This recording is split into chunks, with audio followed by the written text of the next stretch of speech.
Yo, what up? It's your boy, 410 Josh, back in the building. Happy Thursday to y'all. Glad to have y'all back in the building. We off that Hot Topic Monday. So, we back for our Throwback Thursday edition, Hip Hop 4123. And we're going to get into that Throwback Thursday. Them two classics, one for the females, one for the males. Cultural and personal impact, and where are they now? But as always, before we get to that, what y'all know y'all got to do, if you haven't done so, and get your family, friends, co-workers, whoever to do, go to that YouTube page, 410 Josh, hip hop _4123. Hit that subscribe button, like, share, comment, hit me up in the inbox. You can chop it up. Also follow me on that new Facebook page, 410 Josh, for the latest and available content. And I'll be, here to chop it up with y'all. Y'all know, I'm going to keep y'all up to date and what's going on and everything. So now it's time to get into the Throwback Thursday edition. We got two certified classics, two game-changing albums, definitely in hip-hop. And the first one we're going to get to for the ladies, we got to go to the late and great Queen of Memphis, Gangsta Boo. Excuse me. So Queen of Memphis, Gangsta Boo, her first album, a debut album, Enquiring Minds, which dropped September 29th, 1998. First time I heard about Gangsta Boo, it was actually in my neighborhood when I used to live in Zone 18. Everybody was a big 3-6 Mafia fan. Everybody, that I was growing up with. I'm not going to lie. When 3-6 first came out, I really wasn't feeling it. I guess because I was so just East Coast hip hop, New York. I was such a big fan of New York hip hop. It was like, it was hard for me at the time to get with Southern rappers, because I was just so close-minded at the time. But everybody around me was playing it.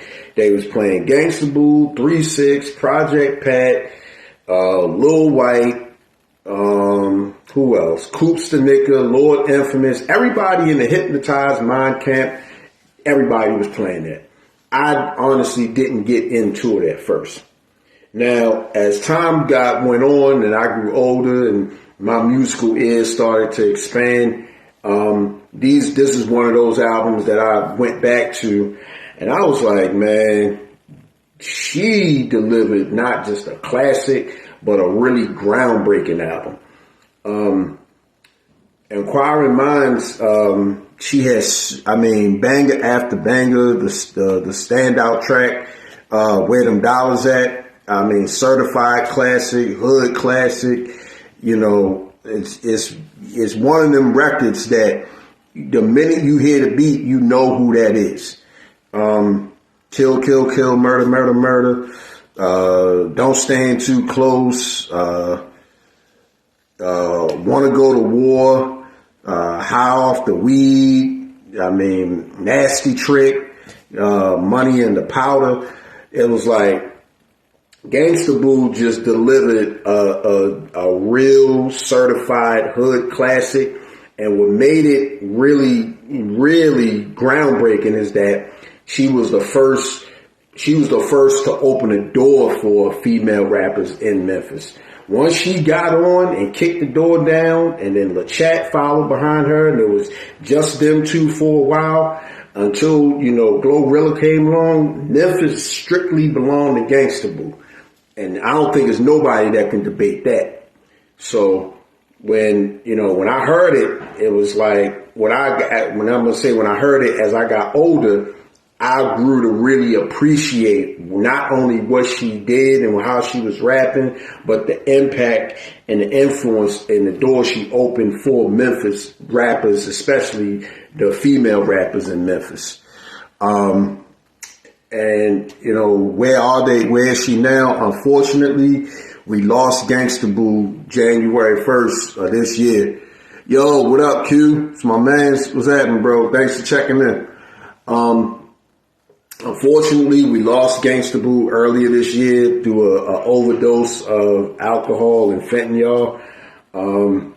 She had they did a public memorial service for her, and I'm gonna say she really went out like a queen.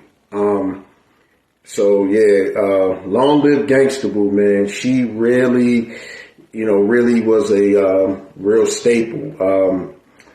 The cultural impact was she opened the door for Memphis. The personal impact for me is she helped me to open my mind to see, like, okay, it's dope rappers where you from, but it's dope rappers where I'm from.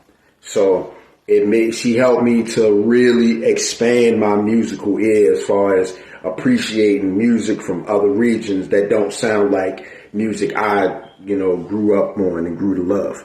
So, long live Gangsta Boo, man, the real queen, the queen of Memphis. The second classic hip hop album and another game changer is none other than one of my favorite groups, UGK, Ridin' Dirty. This album dropped July 30th of 1996.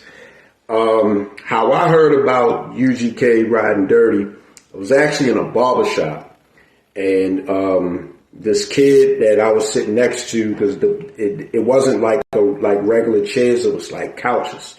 So the kid I was sitting next to on the couch, he had a CD player and a stack of CDs he was just flipping through.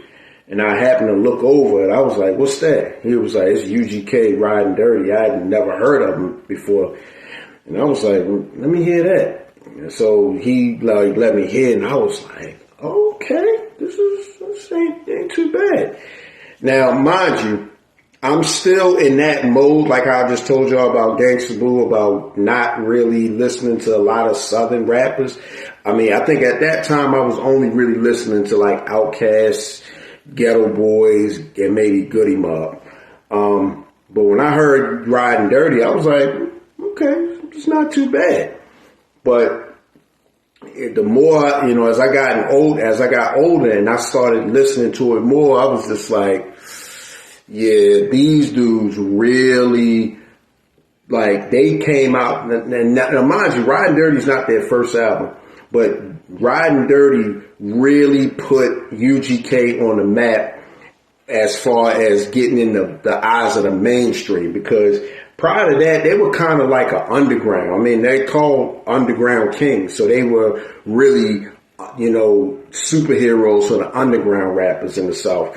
But Ridin' Dirty really, really put them on the map. I mean, the entire track list is flawless, from One Day, Murder, and I'm going to just go on record and say Bun B's verse on Murder is one of the best verses of all time in hip hop. You can rank anybody's verse from Nas, Snoop, Jay, Andre 3000, Redman, whoever. Bun B Murder verse is one of the greatest verses of all time in hip hop. You got, Pinky Ring, Diamonds and Wood, 3 in the Morning, Fuck My Car, High Life, Good Stuff, Ridin' Dirty, Touched, That's Why I Carry. It's like the whole album is just flawless, top to bottom. There's no skips whatsoever. The cultural impact of UGK was they were like how we on the East Coast look at Mobb Deep. That's how people look at UGK down south. Like, them two dudes, Bun B and Pimp C. Like, they can't do no wrong in nobody's eyes. Like, they opened the door for the underground to the point where they made it to get on a Jay-Z track, Big Pimpin', and got nominated for a Grammy. Now the whole world knows them. So, like, that cultural impact, I mean, UGK really, helped put the South on the map as far as not just being lyricists, but being superstars in hip hop. The personal impact on me was, again, another one of those moments where I'm like, okay, I got to step outside my comfort zone as a hip hop fan, as a boom bap East Coast hip hop fan, and like start looking at other regions and looking at other artists, because it's no denying, Pimp C's production and his voice was so distinctive, and then Bun B's lyricism. It's like, it's no way that I cannot give these dudes a chance and get more into their catalog, which I eventually did. Where are they now? Sadly, everybody know we lost Pimp C, back in 2006, due to a overdose of lean, and he also had sleep apnea.